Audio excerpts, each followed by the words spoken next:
present the award for the most outstanding children's series. And the winner be Reading Rainbow.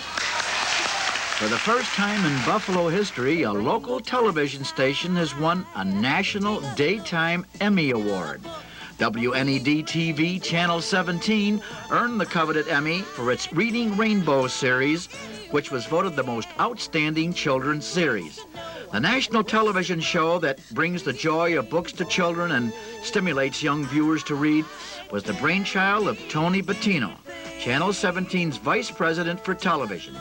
He tells us how he created the concept and format for Reading Rainbow back in 1977.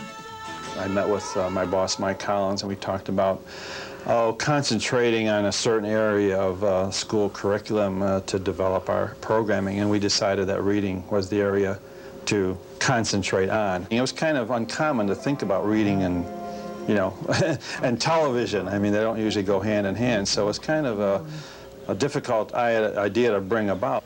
We first developed the idea of concentrating on reading, getting reading programs, working with educators to think about television, motivating kids to read. So we packaged a low-budget Reading Rainbow. It was called Television Library Club during those days. But it was the beginning of the idea of bridging what we call the reading gap during the summer months. So that was the beginning. That was the start of it.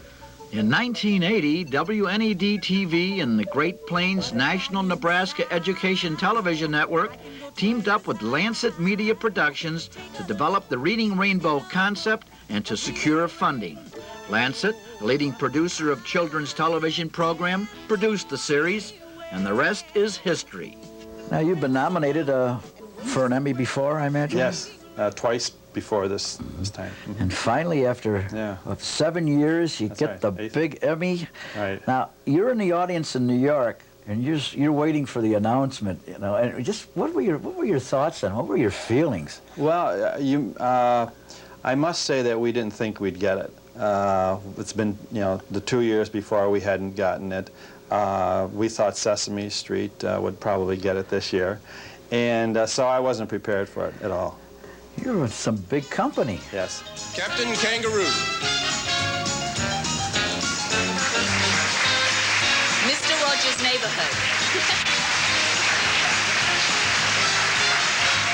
Pee-wee's Playhouse.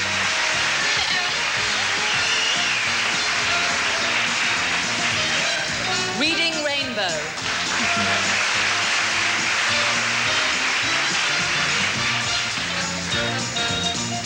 Sesame Street.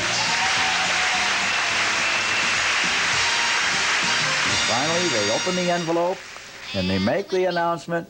What happened? You know, it seemed like everything flashed. All the Reading Rainbow events flashed across my mind, but I do recall standing up, and I was thinking there were about 7 of us, I think, including LeVar Burton and our co-executive producer and a few others. And it reminded me of when you go to the fair and you see those targets that go back and forth. We stood up and people were just kind of jockeying back and forth because we didn't realize that we realized we had to go on the stage, but we weren't moving. We're kind of numb. I was numb. We see you walking up to the stage, a big smile on your face, and then you're up there with LeVar and the rest of the co-producers, and your feelings then, did it start to sink in? Yes, especially when LeVar began to talk. I was so pleased with what he said. We've been doing this show for 8 years now, and we truly believe that there is no more important endeavor than to support and nurture the minds and souls and hearts of children. This is really, really gratifying to us. On behalf of all of those in the family of Reading Rainbow, both here on the stage, our producers and executive producers, all of those on the staff, back in the office, those at GPN, and our station in Buffalo, we truly thank you. We are enormously grateful for this. Thank you.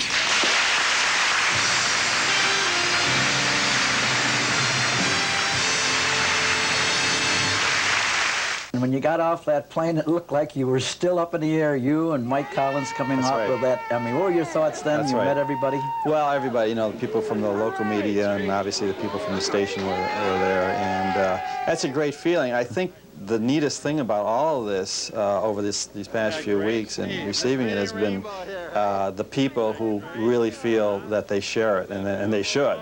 especially the staff here and a lot of the people in the Buffalo area that started with the project. Now, during the summer months, we see your van on the street, the Reading Yes. Rainbow van. You're at schools, you're at the fairs. Just tell me a little something about this local. Well, we've reached over 100,000 people through the van. It goes out to, like you mentioned, the schools. It goes out to public libraries. It'll be at the Erie County Fair, recreation facility. The idea is to bring the books and Reading Rainbow to the youngsters where they are. We play some of the program, we tell them to read a book. If they are too young to read, we ask their parents or grandparents to read the book. And then usually when they're done, we give them a little reward, a Reading Rainbow balloon. So it's been out there kind of stimulating people to read too. You know, we have to give the Buffalo community a lot of credit for being able to keep the idea going. And obviously the people at the station and the staff and my friends, family, wife, all of them were just a part of this thing. You could just see it. The support was just great, and I'm very much appreciative of that. Take a look, it's in a book, a Reading Rainbow.